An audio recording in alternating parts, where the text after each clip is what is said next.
Bonjour à tous bien-aimés, je vous salue dans le nom de Jésus et je suis encore ce matin heureux de vous retrouver dans le cadre de notre programme de prière. Prie avec moi pour toi. Que le Seigneur vous bénisse alors que vous vous asseyez confortablement, que vous prenez la position qui vous convient pour passer ces moments de puissance, ces moments de gloire. Aujourd'hui, comme d'habitude, nous voulons prendre quelques minutes pour communier avec notre Père, pour lui rendre la gloire. Élevons nos voix ensemble et bénissons notre Dieu. Disons-lui merci pour ce qu'il a fait pour nous ce matin. Prions ensemble. Seigneur, nous voulons te célébrer, nous voulons te rendre la gloire. Tu es digne d'être adoré ce matin, car en dehors de toi, il n'y en a pas qui te soit semblable. Seigneur, te célébrer, c'est mon désir ardent.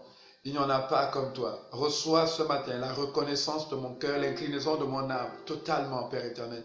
Je te bénis, parce que tu es dans ton amour, Seigneur, aussi merveilleux pour nous.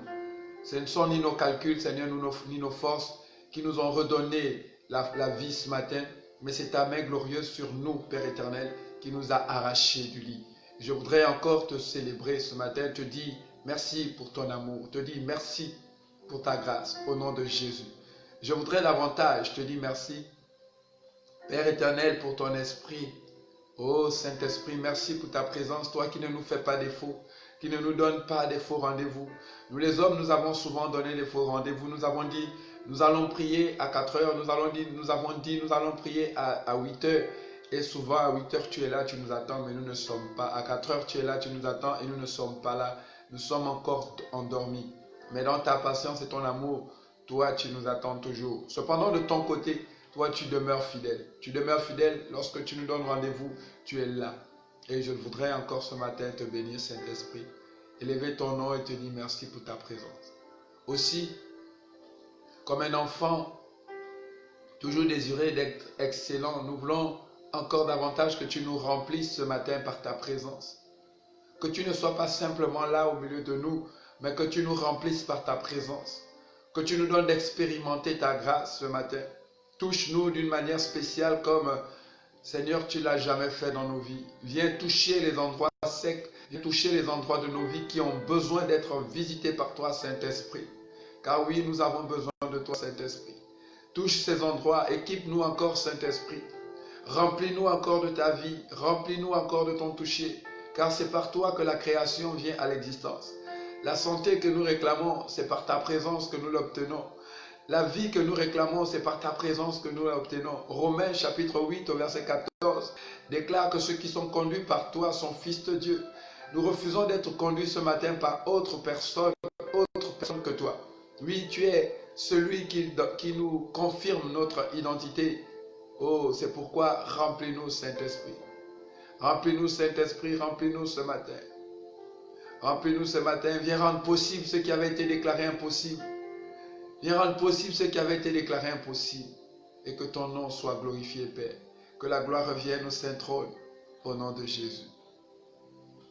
Bien-aimé, tu peux continuer de bénir le Saint-Esprit, bénir Dieu, lui rendre la gloire, parce qu'il t'a réveillé de ton lit, il t'a enlevé de ta couche. Je ne sais pas comment tu as dormi, peut-être que tu as eu des cauchemars, peut-être que tu as eu des bonnes révélations. Peu importe la manière à laquelle tu as dormi, rends-lui grâce. Alors que tu es en train de lui rendre grâce et tu as eu des cauchemars, le Seigneur t'en délivre. Il te délivre de ces cauchemars et de ces mauvaises visions qui viennent encore t'effrayer. C'est pourquoi tu vas continuer de rendre grâce à Dieu. Seigneur, nous te rendons grâce. Nous te rendons grâce encore ce matin. Oui, nous te rendons grâce parce que, Père éternel, quel que soit ce que nous avons pu vivre dans la nuit, toi tu nous restaures. Restaure-nous encore, Saint-Esprit. Et que ton sang soit sur nous ce matin. Que ton sang soit sur nous ce matin. Nous avons besoin de ton sang encore davantage. Au nom de Jésus. Au nom de Jésus. Koribra sandeko shibo. Itakarebre amas kandunda indoroskai to boshi kabrayandas kindoro mais kindoshkaya. Rebros kandia broko shekerebrindas karabaya. Yokeya boshi briandas karabaya. Tu vas prier ce matin pour renoncer à toute mauvaise nouvelle que tu as reçue dans le songe. Tu vas renoncer à toute mauvaise nouvelle. Vous savez, il y a des maladies qu'on donne dans les songes.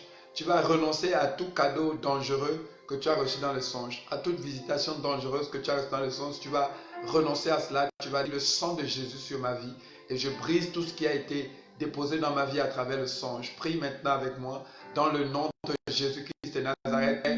Nous venons renoncer au nom puissant de Jésus à tout présent mystique, à tout présent diabolique, à toute racine du mal qui s'est infiltrée, qui a tenté d'être infiltrée dans nos vies pendant le songe, pendant le rêve. Père, nous venons repousser cela, nous venons détruire cela au nom de Jésus. Nous renversons les accidents que nous avons vécus dans les rêves, nous les renversons au nom de Jésus. Nous renversons au nom puissant de Jésus-Christ de Nazareth la main étendue du diable qui a voulu venir comme un ange pour nous bénir au nom de Jésus-Christ de Nazareth. Nous rejetons le bébé mystique qui nous a été donné dans le songe au nom puissant de Jésus-Christ de Nazareth. Nous rejetons le mariage mystique que nous avons vécu dans le songe au nom puissant de Jésus et nous bénissons, Seigneur, ton nom pour la restauration, pour la pureté, pour la délivrance, pour le règne de Christ dans nos vies au nom de Jésus. Ce matin, Père, tu guéris encore plusieurs. Tu guéris plusieurs. Le Seigneur est en train de périr dans une délivrance, dans une guérison.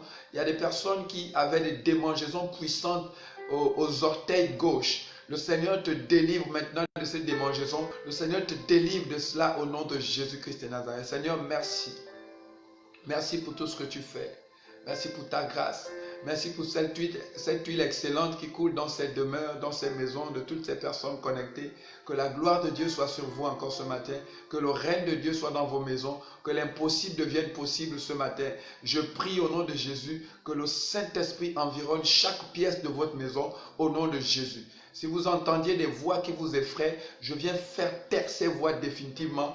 Dès ce matin, là où vous entendez cette prière, que ces voix s'arrêtent, que ces angoisses, si vous aviez l'impression qu'on vous observe dans le secret, je déclare que ces œils mauvais ne vous observent plus. Au nom de Jésus, recevez cette sécurité divine ce matin au nom de Jésus. Alors que ton âme était maintenant remplie de peur, d'angoisse, je viens chasser cette peur, je viens chasser cette angoisse et je viens détruire la source de cette peur et la source de cette angoisse. Alors que le Saint-Esprit, il s'établit dans ta vie, s'établit dans ta maison au nom de Jésus. Amen. Amen. Bien-aimés, je vous salue à nouveau pour vous qui nous rejoignez maintenant dans le nom de Jésus. Que la paix de Dieu soit sur vous et vraiment que le Seigneur continue dans votre vie, car il y a d'excellence ailleurs que dans le Seigneur. Il n'y a de vie ailleurs que dans le Seigneur. Vous avez, pour vous qui nous rejoignez maintenant, pu lire le thème de ce matin. Et nous voulons, à partir de ce thème, prier encore aujourd'hui. Car il est plus qu'essentiel. Il est plus essentiel pour chaque être humain, pour chacun de nous, de comprendre véritablement où nous allons. Le thème de ce matin, je vais le reprendre pour ceux qui n'ont pas eu l'occasion de lire, est simple, le péché ou l'acte permanent de condamnation. Le péché ou l'acte permanent de condamnation. Vous voyez, il est défini comme l'acte permanent de condamnation. Le péché est compris comme l'acte permanent de condamnation. Il y a des actes qui sont rédigés pour lier les enfants des hommes et les fils des hommes. Des actes qui sont rédigés pour plonger les hommes et les fils des hommes dans la perdition éternelle. Et cependant, beaucoup, malheureusement, alors qu'ils ont reçu le pouvoir de sortir de ces actes, d'être délivrés de ces actes, demeurent esclaves et victimes de ces actes. Nous allons lire dans nos textes Romains chapitre 3, versets 23 à 26. Romains chapitre 3, versets 23 à 26. Je bénis l'Éternel pour cette huile qui coule sur ta tête. Il y a pendant que je suis en train de parler, quelqu'un qui est en train de ressentir une huile qui coule sur sa tête. Il y a une huile qui coule sur ta tête. Le Seigneur te bénit véritablement. Il te bénit véritablement. Reçois cette huile en signe de consécration de ta vie et de ta descendance. En signe de consécration de ta vie au Seigneur. Au nom de Jésus. Tu es la prunelle des yeux de l'Éternel. Que ce feu ne s'éteigne pas. Au nom de Jésus. En même temps ce baptême du Saint-Esprit. Que le Seigneur, au nom de Jésus, glorifie son nom dans ta vie. Seigneur, merci pour cette personne. Merci pour ton œuvre sur sa vie. Merci au nom de Jésus. Romains chapitre 6 et Romains chapitre 6 au verset 23. Et ensuite nous allons terminer par Apocalypse chapitre 9. Apocalypse chapitre 13 verset 9 à 10. Apocalypse chapitre 13 verset 9 à 10. Alors, nous lisons Romains chapitre 3 verset 23. Romains chapitre 3, verset 23. La parole de Dieu déclare ce qui suit. Tous ont péché et sont privés de la gloire de Dieu. Tous ont péché et sont privés de la gloire de Dieu. Ils sont gratuitement déclarés justes par sa grâce, par le moyen de la libération qui se trouve en Jésus-Christ. C'est lui que Dieu a destiné à être par son sang une victime expiatoire pour ceux qui croiraient. Il démontre ainsi sa justice puisqu'il avait laissé impunis les péchés commis auparavant à l'époque de sa patience. Je voudrais reprendre. Tous ont péché et sont privés de la gloire de Dieu. Et ils sont gratuitement déclarés justes par sa grâce, par le moyen de la libération qui se trouve en Jésus-Christ. J'aime bien cette version, par le moyen de la libération. Mais cette libération se trouve en Jésus-Christ. Ils sont gratuitement déclarés justes par sa grâce, par le moyen de la libération qui se trouve en Jésus-Christ. Waouh! C'est lui que Dieu a destiné à être par son sang une victime expiatoire pour ceux qui croiraient. Il démontre ainsi sa justice puisqu'il avait laissé impunis les péchés commis auparavant à l'époque de sa patience. Au chapitre 6, au verset 23, à partir du verset 22, nous pouvons prendre. Mais maintenant que vous avez été libérés du péché et que vous êtes devenus esclaves de Dieu, vous avez pour fruit la progression dans la sainteté et pour fin la vie éternelle. Car, en effet, le salaire du péché, c'est la mort, mais le don gratuit de Dieu, c'est la vie éternelle en Jésus-Christ, notre Seigneur. Il dit, maintenant que vous avez été libérés du péché et que vous êtes devenus esclaves de Dieu, vous avez pour fruit la progression dans la sainteté et pour la fin la vie éternelle. Voici le fruit de celui qui a été racheté. Il dit, le premier fruit, c'est la progression dans la sainteté. Nous avons le pouvoir de grandir. Jean 1, verset 12 dit, vous avez reçu le pouvoir de devenir enfant de Dieu. Vous voyez, Paul insiste, il dit, vous avez pour fruit la progression dans la sainteté. Et nous ne pouvons progresser dans la sainteté sans recevoir ce pouvoir. Cependant, nous avons reçu ce pouvoir de progresser dans la sainteté. C'est le premier fruit, la première capacité, la première disposition que nous avons. Progresser dans la sainteté. Et plus nous progressons dans la sainteté, nous héritons le deuxième fruit, la vie éternelle. La vie éternelle. Et cela passe par un sacrifice. Apocalypse est très intéressant. Lis encore avec moi au chapitre 13, versets 9 à 10. Il dit, si quelqu'un a des oreilles, qu'il écoute.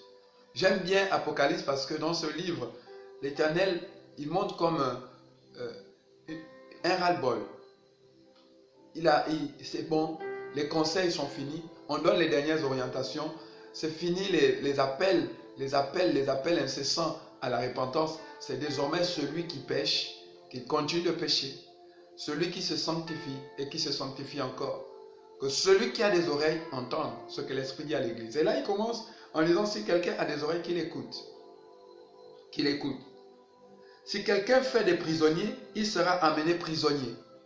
Si quelqu'un fait des prisonniers, il sera amené prisonnier. Si quelqu'un tue par l'épée, il doit être tué par l'épée. C'est ici que sont nécessaires la persévérance et la foi des saints. C'est ici que sont nécessaires la persévérance et la foi des saints. Bien-aimés, à la lecture de ce texte, nous voyons l'urgence de la vérité de l'évangile qui devrait être à nouveau prêché. De la bonne orientation des sujets de prière dans nos milieux chrétiens et non de ce que nous sommes en train de faire depuis des décennies maintenant. Aujourd'hui, l'homme et les fils des hommes sont plongés dans une erreur grande, dans une grande erreur. Et le plus grand mensonge qui retient l'homme et ses enfants captifs. Une erreur et un grand mensonge qui retient les hommes et les fils des hommes captifs. La Bible déclare que dans les derniers temps, les hommes se donneront une foule de docteurs. Ayant la démangeaison d'entendre les choses qui leur plaisent dans leur cœur, ils se donneront une foule de docteurs. Et effectivement, cette foule de docteurs est au milieu de nous et donne les enseignements qui gardent encore à nouveau les hommes en captivité. Et plusieurs, malheureusement, vivent tous les jours l'échec, vivent tous les jours des difficultés, vivent tous les jours des dominations. Cependant, cela n'était pas ainsi établi dans le concert de Dieu. Dans le concert de Dieu. Je voudrais dire à quelqu'un ce matin que passer à côté de l'essentiel de la vie, après avoir tout possédé, c'est rater sa vie. Je vais reprendre. Passer à côté de l'essentiel de la vie, après avoir tout possédé, c'est rater sa vie. Nous ne réussissons pas notre vie parce que nous avons tout possédé, parce que nous avons une bonne santé, parce que nous avons une belle maison, parce que nous avons un grand parking, parce que nous avons une renommée. Ce n'est pas ça le baromètre qui qualifie la réussite de la vie de quelqu'un. Il dit dans le livre de Matthieu, à quoi sert-il à un homme de posséder le monde s'il vient à perdre son âme? L'objectif, bien-aimé, c'est que notre âme soit sauvée et que nous puissions passer l'éternité auprès du Père. Voici l'objectif de la vie. Bien-aimé, pour avoir son examen en fin d'année, qui est l'objectif majeur en début d'année, un élève ou un étudiant, il va passer par plusieurs formateurs. Il va passer par plusieurs formateurs, mais tous devraient concourir à l'amener, lui, à obtenir son examen. Si au milieu de ces formateurs, il y a un qui œuvre à l'éloigner de l'objectif, celui-là, l'étudiant doit se détourner de lui. Chacun de nous devons avoir en vue l'objectif, le royaume de Dieu et la vie éternelle. Si donc nous sommes établis ou nous sommes suivis ou enseignés dans ce cursus, dans ce processus par quelqu'un qui nous éloigne de l'objectif, nous devons nous détourner de ces personnes. C'est l'essentiel. Enfants de Dieu, c'est l'essentiel. Nous sommes là pour être préparés à la rencontre de notre Seigneur. Tous ceux qui nous éloignent de cette rencontre devaient être mis à côté. Et à chaque fois que les formateurs viendront face à cet étudiant ou cet élève, chacun viendra avec sa méthode. D'autres viendront avec le fouet, d'autres viendront avec la douceur, d'autres viendront. Mais quiconque viendra pour nous éloigner de l'objectif, nous devons nous en détourner. Alors, si je suis en train de préparer un bac théologique et que tous les jours, on vient me faire les mathématiques et encore les mathématiques, ne suis-je pas là en train de perdre du temps? Ne suis-je pas là? Est-ce que ce formateur n'est pas là en train de me perdre du temps? Si un jour, je suis en train de préparer mon CEP et on m'enseigne les fonctions affines, est-ce qu'on n'est pas en train de m'embrouiller? Est-ce que c'est à mon niveau? Vous voyez, beaucoup malheureusement se laissent embrouiller. Et beaucoup malheureusement sont établis dans des doctrines qui ne sont pas importantes et qui ne sont pas vraies pour leur salut. Cependant, comme ces doctrines leur procurent du bonheur, ils préfèrent s'établir dans ces doctrines. Il est important, bien aimé, que chacun relise la Bible. Que chacun relise la Bible aujourd'hui. Si à une certaine époque, elle n'était pas accessible au plus grand nombre, aujourd'hui, elle est accessible à tout le monde. Et si ton voisin n'en a pas et que toi tu en as deux, donne-lui une. Il est important aujourd'hui que chacun retrouve la Bible. Débarrassons-nous des évangéliums. Débarrassons-nous des missels. Débarrassons-nous de tout ce qui est résumé par les hommes et allons-y nous-mêmes comprendre dans la Bible et faire le résumé selon l'esprit. Plusieurs ont choisi de se balader avec les résumés des livres des hommes. Ainsi, ils considèrent ces résumés comme la vérité absolue. Cependant, l'homme n'est pas parfait. Seul Dieu est parfait. L'homme n'est pas bon. Il a toujours des objectifs parfois égoïstes. Seul Dieu est bon. Imposer des résumés bibliques à la place de la Bible, c'est détourner le peuple de l'Éternel. Il est important aujourd'hui de relire, que chacun relise la Bible. Mais cette fois-ci, plus avec l'intelligence humaine, mais par l'esprit qui a inspiré ce livre. Il est important aujourd'hui de le comprendre. Nous devons relire la Bible, mais plus avec notre intelligence, plus avec notre sagesse, mais par l'esprit de celui qui a inspiré ce livre. Souvenez-vous qu'il est écrit que toute écriture est inspirée par Dieu pour redresser, instaurer, restaurer et détruire. Nous ne pouvons pas détruire le mauvais qui a été sémé en nous si nous n'allons pas dans la parole de Dieu. Nous ne pouvons pas restaurer ce qui a été brisé en nous si nous n'allons pas dans la parole de Dieu. Il est important pour chacun de repartir par l'esprit dans la Bible et de demander à cet esprit, l'esprit de Dieu, le Saint-Esprit, qui a inspiré ces lignes merveilleuses, penchées sur dans ce merveilleux livre qu'est la Bible, de nous révéler la vérité de cette Bible. Il est important de le comprendre. Aujourd'hui, une foule de docteurs a surgi pour enseigner le peuple, enseigner les hommes et les fils des hommes.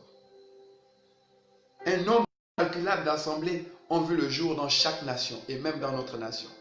Vous pouvez voir des assemblées qui s'ouvrent juste à côté des bars, juste à côté des cafétérias. Des assemblées s'ouvrent et tous les jours des assemblées s'ouvrent. Des assemblées s'ouvrent dans les nations. Une foule incalculable d'assemblées voit le jour au quotidien. Le ministère des Affaires intérieures délivre des récépissés, délivre tous les jours des récépissés sur la base de ce que désormais ces assemblées sont conçues comme des associations religieuses. Cependant, l'Église n'est pas une association religieuse. L'Église n'est pas une association religieuse. L'Église n'est pas une organisation religieuse. Voilà l'étiquette que l'on nous a donnée, c'est pourquoi la plupart s'ouvrent. Des signes, des prodiges et des miracles sont vécus chaque jour dans le monde, dans les nations. Sont vécus chaque jour. Cependant, bien aimé, le constat est amer. Le constat est amer. Et Dieu dans le ciel, il tourne et se retourne sur son trône. Le Seigneur se tourne et se retourne sur son trône. Les saints qui nous ont précédés se retournent et se retournent. Que faisons-nous de la parole de Dieu? Où est-ce que nous l'amenons? Le constat est amer. Malgré la multitude d'églises implantées, malgré la multitude d'églises qui sortent de terre comme de l'herbe, sans même qu'il n'y ait quelqu'un qui sème, entre guillemets, alors qu'il y a toujours un sémeur derrière, alors que des signes et des prodiges sont répandus, des hommes et des femmes sont délivrés, vomissent même les rats, les serpents, alors qu'ils vomissent même les marmites, alors que les cafards sortent même des yeux, alors que les cheveux du diable sont coupés, entre guillemets, parce qu'on dit que la mèche c'est satanique, il faut couper, alors que toutes ces choses sont pratiquées, alors que les églises sont remplies, vous voyez des assemblées des millions de personnes au culte, vous voyez des assemblées, des rassemblements des millions de personnes au quotidien. Le constat demeure cependant amer. Amer. Aujourd'hui encore, le constat demeure amer. Les nations sont de plus en plus inconverties. Les peuples, les hommes et les fils des hommes sont de plus en plus inconvertis. Les chrétiens, en guillemets, sont de plus en plus inconvertis. Ils sont devenus le modèle par excellence de destruction des sociétés. Les païens sont devenus plus sages que les chrétiens. Les chrétiens sont devenus l'occasion de chute des nations. Ils sont plongés de plus en plus dans l'immoralité, dans toutes ces dimensions. Ce sont les chrétiens qui sont des voleurs dans leurs entreprises. Ce sont les chrétiens qui sont des violeurs de leurs enfants. Ce sont des chrétiens qui sont impudiques. Ce sont des chrétiens qui sont adultères. Ce sont des chrétiens, du moins chrétiens entre guillemets. Vous voyez, dans nos nations aujourd'hui, nous pouvons constater des phénomènes étranges. Nous voyons le chat et le rat se balader ensemble. Le chien et le chat se balader ensemble. Si eux, les animaux, sont arrivés à cette dimension, cependant nous, les humains, la haine grandit dans nos cœurs. Et qui sont à l'origine de cette haine? Ce sont les soi-disant adeptes de Dieu, à travers ces multiples religions. Combat de religion à religion. Mais le but de l'évangile, ce n'est pas cela. Le but de l'évangile, ce n'est pas de venir attaquer un système politique. Le but de l'évangile, ce n'est pas de venir attaquer une quelconque religion. C'est d'annoncer le Christ et d'amener le grand nombre à la conversion en présentant l'évangile. Nous avons ce merveilleux exemple de Philippe. Lorsque Philippe est arrivé en Samarie, il n'a pas prêché contre Simon. Pourtant, il avait l'information que c'était Simon qui dominait sur toute la Samarie. Il n'a pas prêché contre Simon. Il n'a pas insulté les pratiques de Simon. Il a annoncé Christ. Et toute la Samarie s'est convertie. Et même Simon lui-même. Comment voulons-nous que les gens se convertissent si nous passons le temps dans nos homélies, dans nos sermons, à insulter tout le monde? À insulter tout le monde, à faire le show. Il est important que chacun revienne sur les bases de Christ. Il est important de le comprendre. Il est important lorsque nous prions, de prier que Dieu fasse grâce à son Église. Que Dieu nous fasse grâce d'être véritablement le sel de la terre et la lumière du monde. Nous qui sommes appelés à être la lumière du monde, désormais c'est nous les ténèbres. C'est nous qui noircissons le monde. C'est nous qui plongeons le monde. Nous sommes devenus la déception du monde, entre guillemets. Bien-aimé, il est important aujourd'hui de comprendre que le salut, qui est un ensemble, oui, car à l'intérieur du salut, il y a la délivrance que nous cherchons, il y a la guérison que nous cherchons, il y a la richesse que nous cherchons, il y a l'élévation et la gloire sociale que nous cherchons. Ce salut est un résultat. C'est le résultat d'un grand sacrifice, bien-aimé. C'est le résultat d'un grand sacrifice. C'est ce sacrifice qui nous a à nouveau unis au Père. Le salut n'est pas le fruit des déplacements d'assemblée en assemblée. Le salut est le résultat d'un sacrifice. C'est le résultat d'un sacrifice.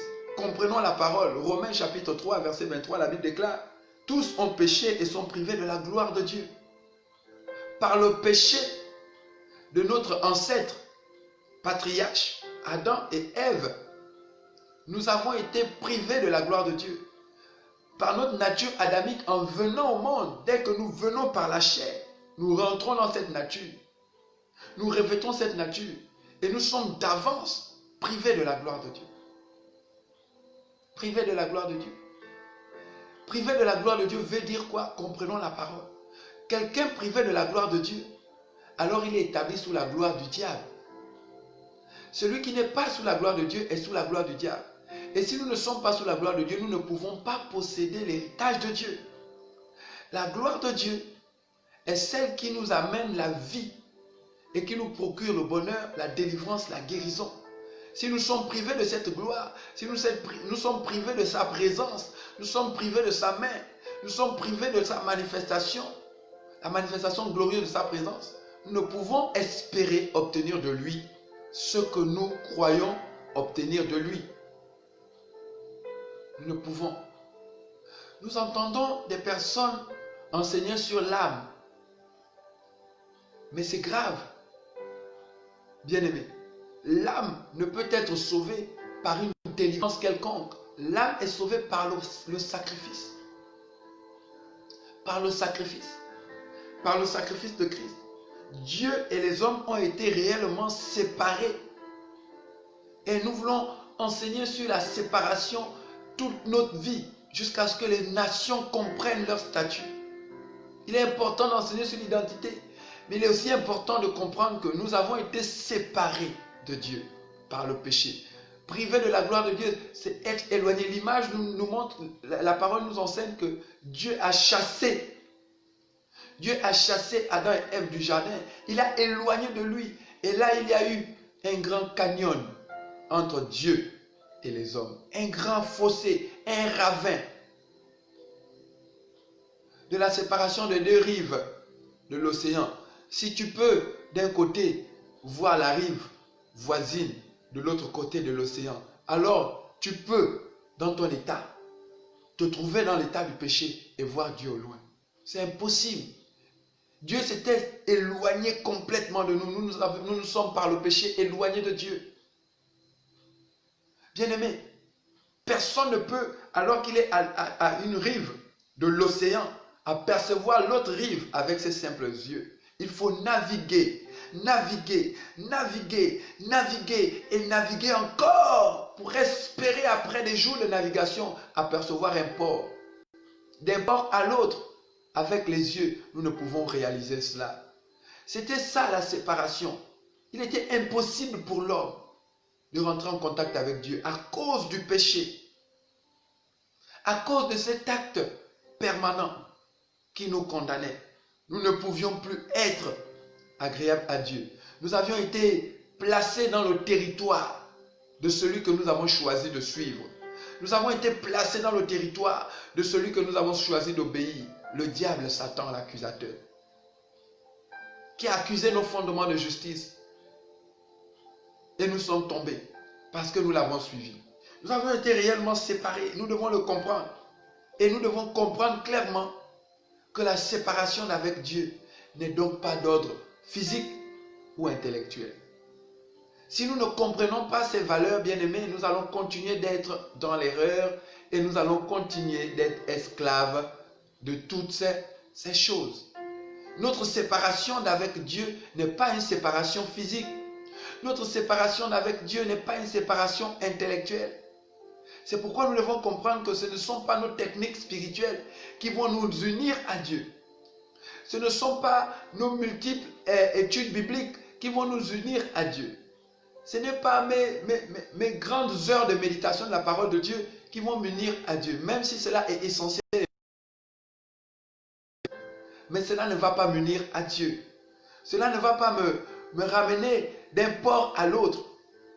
La méditation de la parole de Dieu ne va pas me faire marcher sur l'eau comme Jésus pour attraper les apôtres. Pour que je puisse marcher sur l'eau, il y a un chemin qui a été tracé. Voyez-vous, bien-aimés, lorsqu'ils sont partis d'Égypte, ils sont arrivés face à la mer Rouge. Ils se sont affolés, les Égyptiens derrière, la mer devant. Impossible de voir l'autre rive. Il n'y a pas d'espérance. Mais Dieu dit quoi? Avancez. Mais on avance où? Il y a la mer. Ce que nos yeux ne voient pas, Dieu voit. Il y avait une route. Mais cette route, nul ne peut l'emprunter s'il n'est conduit. Il ne marche sur les pas. À l'époque de Moïse. Mais cette fois-ci, de Christ. C'est lui qui a ouvert la route. Et c'est lui qui nous donne de marcher. Les Égyptiens n'avaient pas accès à ce chemin. C'est pourquoi la mer s'est refermée sur eux. Non, bien-aimés. Ce chemin est celui des fils de Dieu, appelés par Dieu. Nul ne s'aventure et n'espère traverser le chemin.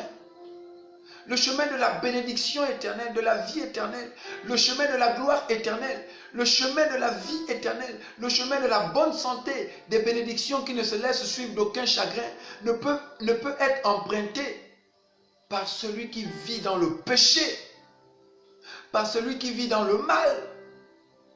Ce chemin est tracé pour les enfants de Dieu. Jean 14, verset 6. Jésus dit, je suis le seul chemin. Personne ne peut passer par Jésus, étant rempli de péché. Les Égyptiens ne pouvaient traverser le chemin tracé dans la mer parce qu'ils étaient en haine à Dieu. Ils étaient en inimitié à Dieu. Si nous sommes en inimitié à Dieu, nous ne pouvons emprunter le chemin qu'est Christ pour arriver à la santé, pour arriver au bonheur, pour arriver à la vie éternelle, pour arriver à la richesse, pour arriver à l'épanouissement, pour arriver au mariage. Bien-aimés, si c'est par le Christ que nous voulons ce mariage, alors nous avons un travail à comprendre. Nous avons quelque chose à comprendre. La séparation avec Dieu n'est pas intellectuelle, n'est pas physique. Ce n'est pas parce que je vais tous les jours à l'église que je vais m'unir à Dieu davantage. Non, bien-aimés, nous devons le comprendre. Mes multiples actions à l'église ne m'uniront pas à Dieu. Nous devons le comprendre clairement. Clairement. Romains chapitre 6 au verset 23 dit, le salaire du péché, c'est la mort. Le salaire du péché, c'est la mort, mon frère. Le salaire du péché, c'est la mort, ma soeur. Le salaire du péché, c'est la mort. Quiconque demeure dans le péché est victime de la mort. Apocalypse 13, verset 9 à 10 dit, si quelqu'un a des oreilles ce matin, qu'il entende, qu'il écoute. Si quelqu'un fait des prisonniers, il sera emmené prisonnier. Si quelqu'un tue par l'épée, il doit être tué par l'épée. Le salaire du péché, c'est la mort. Si tu fais des prisonniers dans ton âme, dans ton cœur, tu seras amené prisonnier. Si tu vis dans la sorcellerie, si tu vis le manque de pardon, tu retiens beaucoup de prisonniers dans ton cœur, bien-aimé, on va t'amener prisonnier. Si tu tues les gens, on va te tuer. Le péché va travailler à te donner le salaire que tu mérites. Le péché va travailler à te donner ta récompense. Si nous ne traitons durement le péché dans nos vies, nous recevons toujours son salaire. Son salaire. Et le salaire du péché, nous avons dit que c'est la mort. La mort dans toutes ses dimensions, dans tous ses domaines. La mort au niveau de la santé. La mort au niveau des finances. La mort au niveau du foyer. Nous n'expérimentons pas la gloire de Dieu, mais nous allons à l'église. Nous versons les dîmes. Nous donnons nos offrandes. Nous bâtissons des hôtels. Nous consacrons nos maisons. Nous consacrons nos véhicules. Nous consacrons nos enfants. Mais cependant, la famille ne change pas. Nous constatons toujours qu'il y a la mort qui sévit. Nous continuons d'avoir ces cauchemars. Nous continuons d'avoir ces cauchemars. Et qu'est-ce que nous faisons? Qu'est-ce que nous faisons? Nous sautons d'une église à une autre. Nous sautons d'une assemblée à une autre. En considérant que l'assemblée dans laquelle nous sommes n'a pas l'onction. Le problème n'est pas une affaire d'onction. Le problème est une affaire de compréhension de la parole. De compréhension de la parole. Si tu ne comprends pas la parole de Dieu, tu seras toujours esclave du péché et donc héritier de la mort. Héritier de la mort. L'esclave du péché est l'héritier de la mort.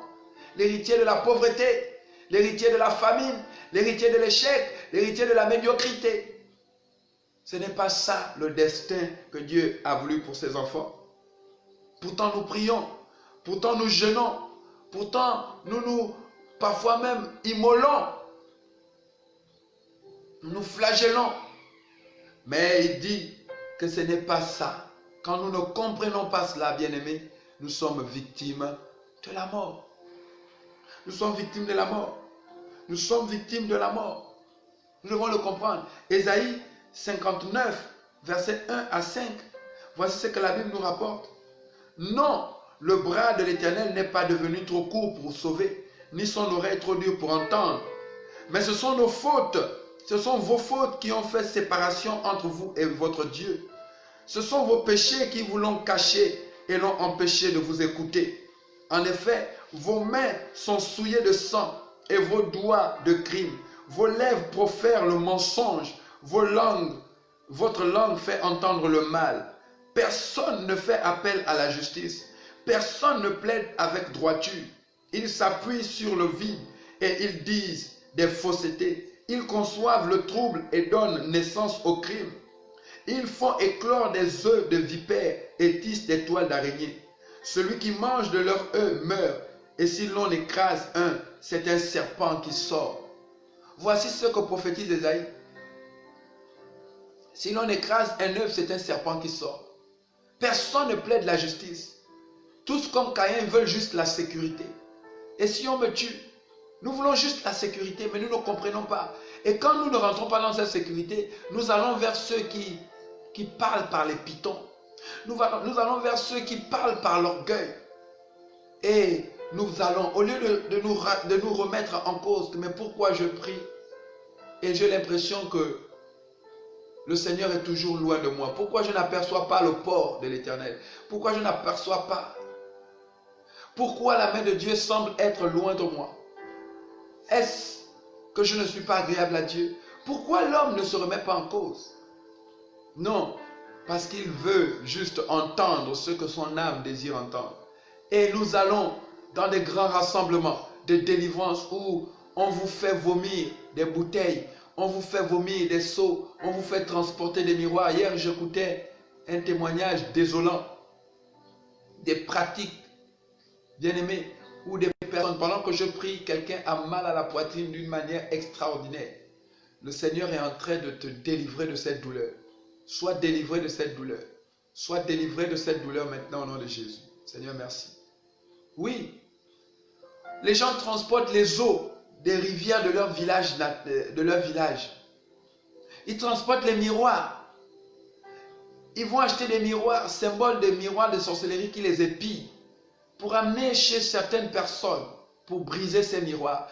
Ils vont puiser de l'eau dans les rivières de leur village pour amener ces eaux vers ces personnes, pour prier afin qu'ils soient délivrés. Des pratiques qui ne sont pas bibliques sont exposées au grand jour au nom de Jésus.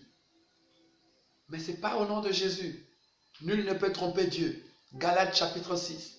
Ce qu'un homme aura semé, il le moissonnera aussi.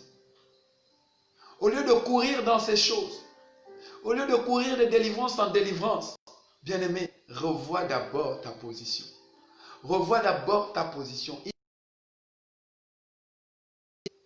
Il est important de renoncer au mal.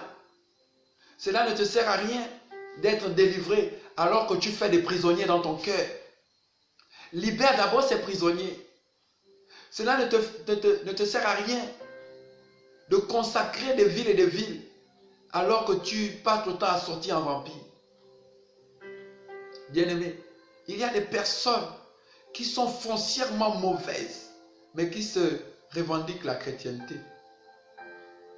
Et qui sont tous les jours en train de passer par les délivrances. En train de donner des grandes offrandes. Mais ton offrande ne sert à rien. La Bible déclare que si tu viens faire une offrande sur l'autel et que tu te souviens que quelqu'un a quelque chose contre toi, laisse d'abord ton offrande. Ne vois-tu pas que ton offrande ne sert à rien depuis des années? Ne vois-tu pas que ton offrande n'a jamais servi sur le plan spirituel en ta faveur?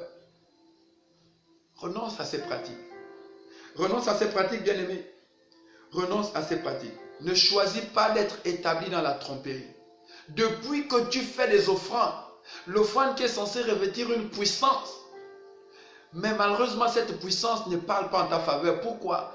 Parce que tu es établi dans le péché. L'acte permanent de condamnation continue de parler contre toi. Tu n'as pas renoncé à la haine. Tu n'as pas renoncé à l'adultère. Tu n'as pas renoncé à la fornication. Tu es toujours celui qui manipule les chambres. Comme Lot, tu es toujours celui qui donne tes filles en mariage aux païens, aux démoniaques, aux cananéens. Comme Lot, tu es toujours celui qui couche avec tes filles. Tu es un incestueux, mais tu es à l'église en train de verser tes dîmes et tes offrandes. Et tu espères de Dieu qu'il bénisse un sorcier. Comment Dieu peut bénir un sorcier, bien-aimé? Comment crois-tu que Dieu peut bénir un sorcier? Comment crois-tu que Dieu puisse bénir un assassin? Comment crois-tu que Dieu puisse bénir un impudique? Comment crois-tu que Dieu puisse bénir une abomination? Ce n'est pas possible. Ne te laisse pas tromper par cet évangile. Ne te laisse pas tromper par ce mensonge qui te fait croire que malgré tout, parce que tu as simplement accepté Jésus, tu mérites la gloire de Dieu. Non! Accepter Jésus, c'est facile. Je dis que accepter Jésus, c'est facile. Nous tous, nous pouvons accepter Jésus, c'est facile. Se lever et dire, Seigneur, je t'accepte comme mon Seigneur et Sauveur sous le coup de l'émotion. Nous avons vu dans une de nos rencontres par moto, le cas de Simon le magicien. Il a accepté Jésus. Il a cru en lui. Il s'est même fait baptiser. Et tous les jours, il marchait à côté de Philippe. Il recevait l'enseignement de Philippe. Mais en réalité, cet enseignement n'avait aucun effet sur lui parce qu'il n'avait jamais ouvert son cœur.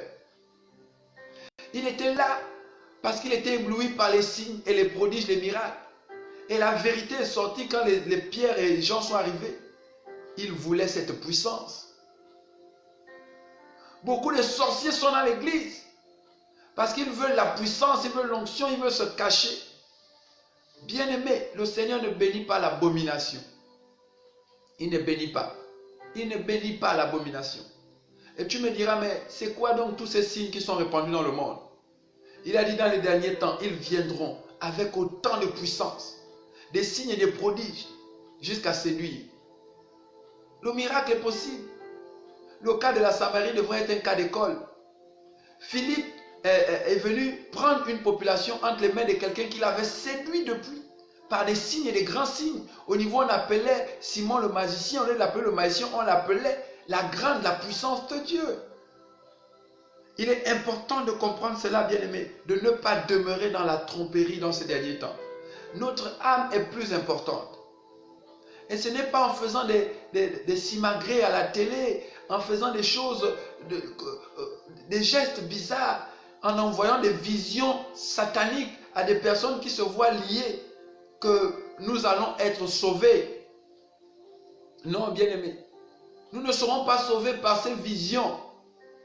Ce ne sont pas ces visions où on nous conduit à voir notre âme avec nos yeux. Mon frère, sort de cela, c'est petit ça. Tu as la parole de Dieu.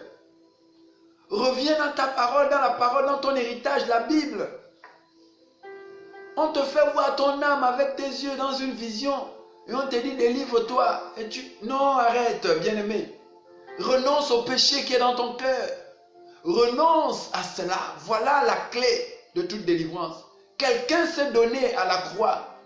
Quelqu'un a porté tes douleurs. Quelqu'un a porté tes douleurs. Ce n'est pas pour que tu viennes être délivré par des visions. Quelqu'un a porté tes douleurs.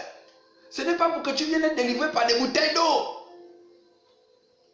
Quelqu'un a porté tes douleurs. Réalise cela. Le salut vient par ce sacrifice. Le salut vient par ce sacrifice. Et c'est par la foi, car c'est une grâce. Ce n'est pas par des manipulations. Ce n'est pas par des pèlerinages. Non, bien-aimés. L'ultime pèlerinage que nous avons à faire, c'est de partir de notre état de péché vers la croix de Christ. Voilà le seul pèlerinage que nous devons faire dans la vie. Quitter notre état de péché. Renoncer à cela. Et marcher vers le seul chemin qui est disponible pour le royaume de Dieu, pour la bénédiction, le Christ. Jean 14, verset 6. Jean 14. Il a tout payé. On dit, mais le don gratuit de Dieu, c'est la vie éternelle en Jésus-Christ notre Seigneur. C'est lui le don gratuit. Il a tout payé à la croix. Il a payé tout pour ta liberté. Et c'est par lui et par la foi que nous sommes sauvés. Simplement. Voici la clé de la vie. L'unique vérité qui nous délivre. L'unique vérité. Nous avons besoin de revenir à cela. Nous avons besoin. Ésaïe 53, verset 3 à 7. Juste pour cette portion de l'écriture. Vous pouvez comprendre. La Bible déclare méprisé et délaissé par les hommes. Homme de douleur, habitué à la souffrance. Il était pareil à celui face auquel on détourne la tête. Nous l'avons méprisé. Nous n'avons fait aucun cas de lui. Pourtant, ce sont nos souffrances qu'il a portées. C'est de nos douleurs qu'il s'est chargé. Et nous l'avons considéré comme puni, frappé par Dieu et humilié. Mais lui, il était blessé à cause de nos transgressions, brisé à cause de nos fautes. La punition qui nous donne la paix est tombée sur lui. Et c'est par cette blessure que nous sommes guéris. Nous étions tous comme des brebis égarées. Chacun suivait sa propre voie. Et l'Éternel a fait retomber sur lui nos fautes à tous.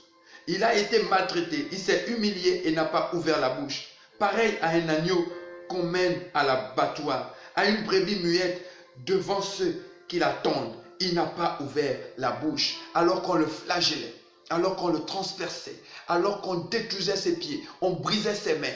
Lui, il n'a pas ouvert la bouche. Le châtiment qui te donne la paix est tombé sur lui.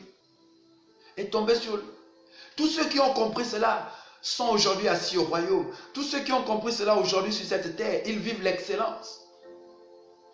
Ils vivent l'excellence. Il fut un temps, j'étais très regardant dans ma manière de m'habiller. Il fut un temps, j'étais très regardant dans ce que j'avais dans ma maison. Et mon épouse pouvait me faire réaliser ça hier soir. Il dit, chérie, tu as vraiment changé. J'étais très regardant. Il fallait les derniers salons dans ma maison. Il fallait les derniers véhicules. Il fallait les derniers. Mais quand Christ a véritablement embrasé ma vie, ces choses ne comptent plus pour moi. Même s'il est important de les avoir même en abondance, c'est son désir. Mais cela n'est plus la priorité de mon âme. C'est cela que je veux te donner ce matin. Tous ceux qui ont compris cela ont été sauvés. L'eunuque dans le désert, c'est ce livre que je viens de te lire qu'il lisait. Et Dieu l'a envoyé. Il a envoyé Philippe vers lui. Et cet homme fut baptisé et a apporté l'évangile en Éthiopie. Cet homme à la croix qui se moquait de Jésus, il dit quoi? Nous l'avons considéré comme puni, maudit. Cet homme l'a considéré comme puni et maudit. Il s'est moqué de lui à la croix. Mais celui à côté, il a dit non. Celui qui considère que Christ, il n'est pas maudit. Il n'est pas un simple homme, mais il meurt pour nous. Jésus a dit, maintenant à l'instant même, tu es avec mon royaume. Bien-aimé, sortons de la tromperie.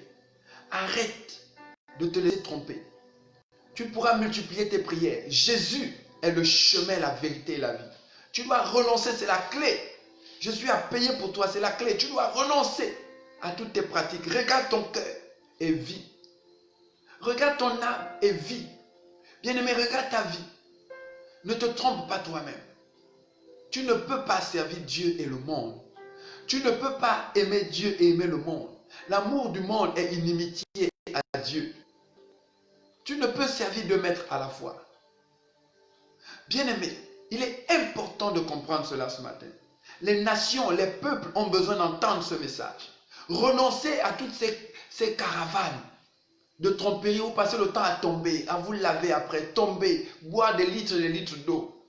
Ce ne sont pas ces litres d'eau qui ont été cloués à la croix. C'est Christ qui a été cloué à la croix. Toutes ces pratiques qui ne font que retarder votre marche chrétienne. Ne venons pas satisfaire notre ego.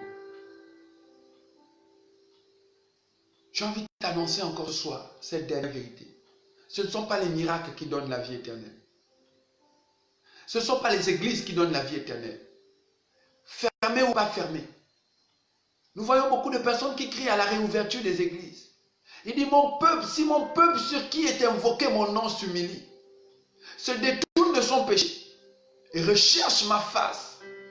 Il y a des sorciers dans les églises. On ouvre les églises et ils vont encore venir. Est-ce que le sorcier peut venir dans ton culte familial? Que les nations se détournent du mal, recherchent la face de Dieu. Ainsi les coronas et toute autre chose ne frapperont pas le pays. Il dit, j'éloignerai la maladie. Revenons à l'essentiel. Revenons au Seigneur et il revient et il nous fera revenir. Il éloignera la maladie de notre pays. Il éloignera la famine de nos pays. Vous voyez, il a fait retomber la pluie sur Israël après que les prophètes de Baal aient été passés au fil de l'épée. Après que les autels de Baal aient été détruits sous le règne d'Akab. C'est alors que la pluie est revenue. Pour que la pluie revienne dans ta vie, bien-aimé, tu as besoin de renverser les autels et de faire passer tous les faux prophètes qui influencent ta vie au fil de l'épée qu'est la parole. Tu dois les faire passer sur le fil de la parole de Dieu. Tu dois dire, il est écrit, je ne veux plus être esclave de cela. Lorsqu'il a appelé Gédéon, pourtant c'est lui qui l'a appelé, il a donné un ordre à Gédéon, va d'abord dans la maison de ton père et détruis les autels.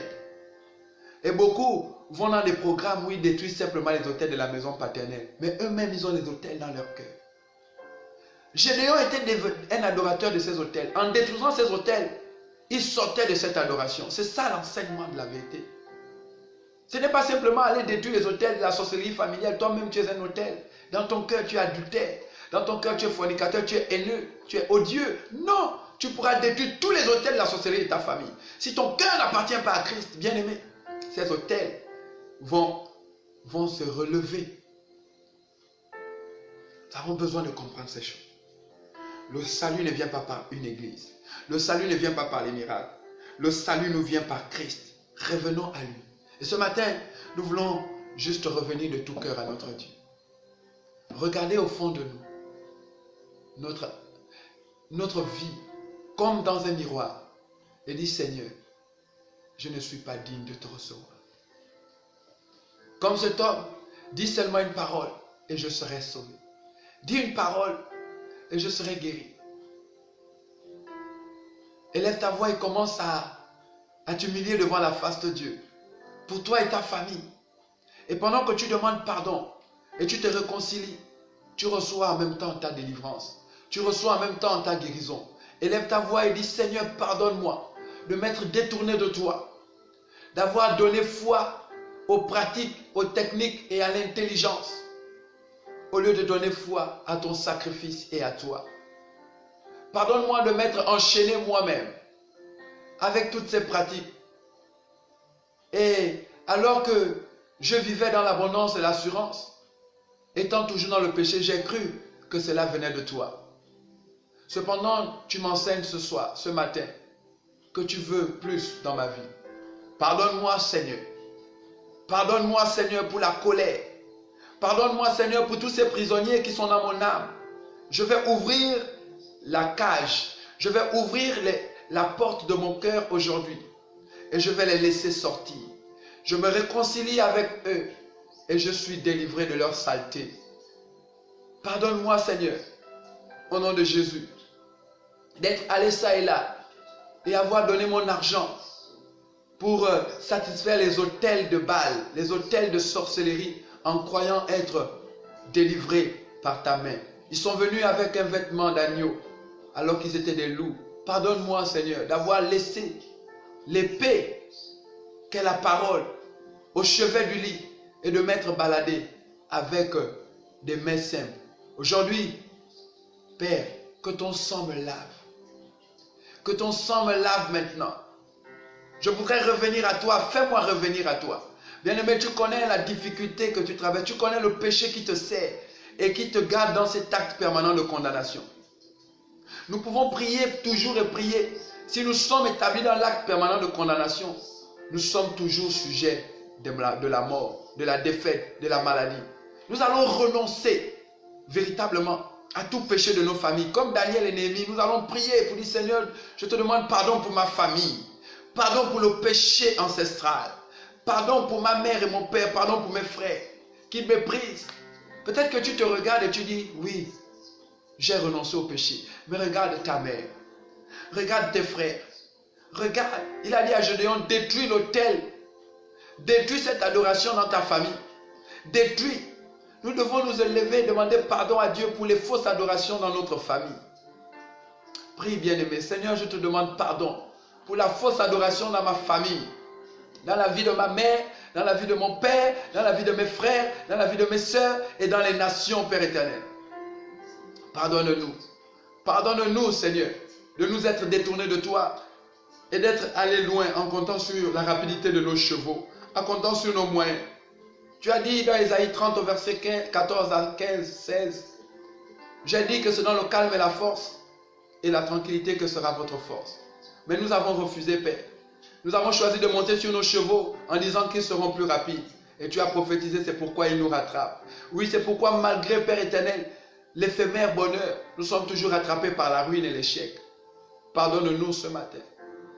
Pardonne-nous ce matin. Tu vas demander pardon à Dieu pour ton pays. Tu vas demander pardon à Dieu pour ta nation. Tu vas demander pardon à Dieu pour ta nation. Élève ta voix et demande pardon à Dieu. Humilie-toi pour ta nation. Il est 4 heures du matin. Humilie-toi pour ta nation au nom de Jésus. Seigneur, nous nous humilions. Je m'humilie pour le Gabon. Pour les mauvaises alliances. Seigneur, les mauvaises alliances qui ont parlé et qui parlent contre les populations. Souviens-toi du Gabon, de chaque province, les 9 provinces. Souviens-toi de chaque chef-lieu, de chaque département, de chaque district, de chaque regroupement de villages, de chaque canton, de chaque village, de chaque quartier. Souviens-toi. Pardonne, Seigneur. Pardonne les nations. Pardonne. Nous voulons revenir à toi. 2 Chroniques. Nous voulons revenir à toi. Nous voulons revenir à toi.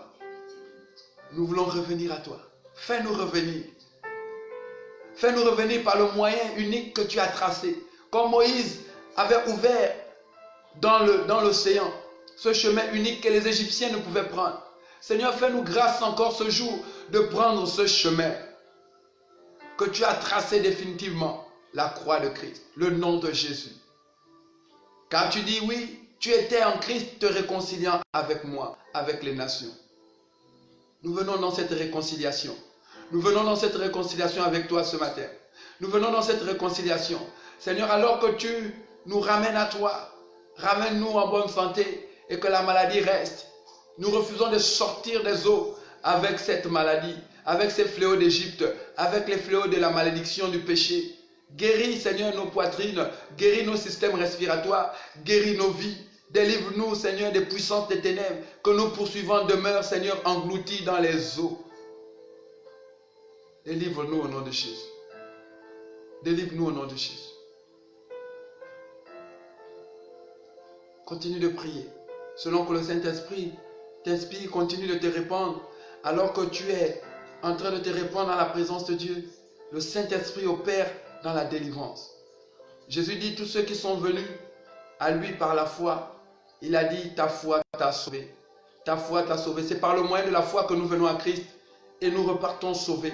Tous ceux qui venaient à Christ, qui renonçaient à leur vie, comme la femme à la perte de sang, comme toutes ces personnes qui ont été conduites, ont été guéries. Alors que tu viens par la foi vers le Seigneur, tu ne comptes plus sur des bouteilles, tu ne comptes plus sur des eaux, tu ne comptes plus sur des cailloux. Tu te présentes devant le Christ, il te dit ce matin, ta foi t'a sauvé. Reçois la guérison. Reçois la guérison. Reçois la délivrance. Car tu as choisi de t'abandonner à Christ. Au nom de Jésus. Seigneur, merci pour toutes ces femmes stériles que tu délivres alors qu'elles se sont tournées vers des ngangas, vers des solutions du monde pour chercher à enfanter, vers des prophéties, vers des travaux spirituels dans les entre guillemets églises. Père éternel, elles ont demeuré dans la stérilité. D'autres ont même enfanté des enfants qui compliquent maintenant la stabilité dans le foyer. Père, je prie que tu fasses resplendir ta gloire dans les entrailles de ces femmes. Que tu fasses resplendir ta gloire, Père éternel, dans ces foyers, en transfigurant ces enfants, en leur donnant le véritable visage. Au nom de Jésus, car tu ne désires pas la mort et la ruine, Seigneur, des enfants. Transfigure simplement ces enfants. Donne-leur d'être radieux à ton image au nom de Jésus. Tu as peut-être obtenu ton foyer par des prières bizarres. Et aujourd'hui, ton foyer brûle. Seigneur, je prie que ces foyers qui sont scellés par les prières bizarres, par des pratiques qui ont été ordonnées par des hommes. Seigneur, que ces foyers soient restaurés maintenant au nom de Jésus. Père, je prie que ces personnes soient véritablement attachées à toi en ce jour. Élève l'étendard de ta gloire, Père, dans leur vie, de sorte que le péché ne crie plus contre eux. Que véritablement la parole s'accomplisse en leur faveur, qui déclare que tu as détruit l'acte qui les condamnait. Que ces personnes rentrent dans, Seigneur, cet héritage et soient délivrées de tout acte permanent de condamnation. Car oui, tu déclares que l'acte dont les ordonnances les condamnaient, tu l'as détruit à la croix. Merci Jésus pour la délivrance des nations. Merci Seigneur, parce que tu nous ramènes à l'essentiel.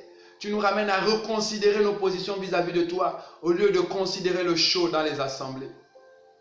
Tu nous fais réaliser en ce temps de confinement combien il est important, Père éternel, de te rechercher encore davantage, de nous humilier devant toi, afin que tu éloignes la maladie de nos nations, de nos pays, de nos territoires, de nos familles.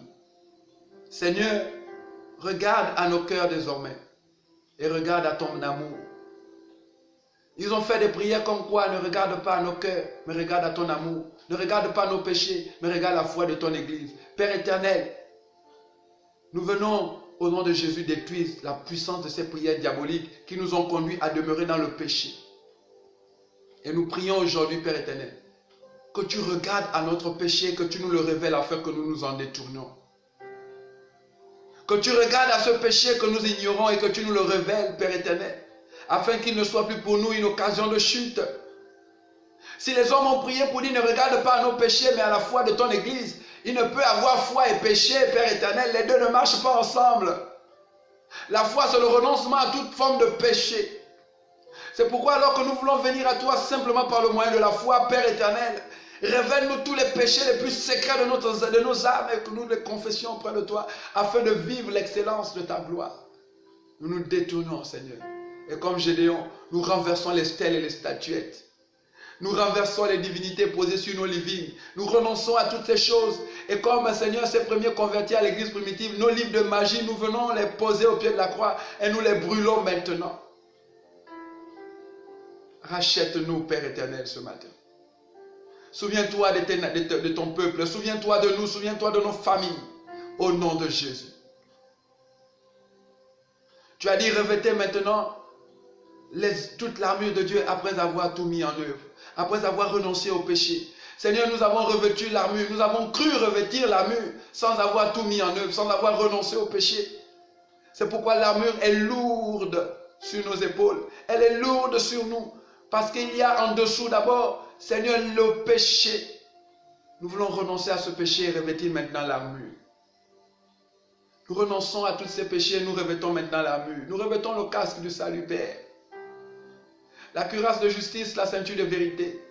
Donne-nous de marcher en permanence avec l'épée de justice afin de passer au fil. Seigneur, toutes les prophéties et tous les faux prophètes de Baal qui nous conduisent à adorer Jézabel et ses dieux. Nous rejetons, Seigneur, cela au nom de Jésus. Bénis nos nations, bénis nos familles et aide-nous à toujours être agréables à toi. Au nom de Jésus. Amen. Bien-aimés, je voudrais encore te dire quelque chose. Marche dans cette voie.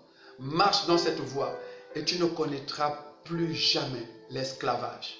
Lorsque l'ennemi viendra contre toi par un chemin, comme un fleuve resserré, la Bible déclare que la main de Dieu le mettra en fuite. Pourquoi? Parce que l'Éternel sera désormais garant de ton territoire, de ta vie. Ils viendront contre toi par un chemin, ils s'enfuiront par 7 chemins. Déclare la parole de Dieu. Puisque tu t'es tourné vers l'Éternel, il se tourne vers toi.